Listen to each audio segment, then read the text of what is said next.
நீ போய் கடையில் போய் நகட்ஸ் வாங்குறான், வெளியில் போய் சிக்கன் 65 வாங்கினா அதில் இந்த அலூரா ரெட் மாதிரி ஏதோ ஒரு கெமிக்கல், அதுக்கப்புறம் அதில் சேர்க்கக்கூடிய பல ரசாயனங்கள்.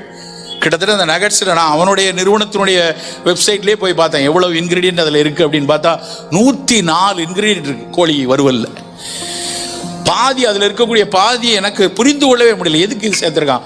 Potassium nitrate, sodium nitrate, sodium benzoate, monosodium glutamate, கிளார்க் டேபிளில் இல்லாதெல்லாம் அதில் இருக்குது.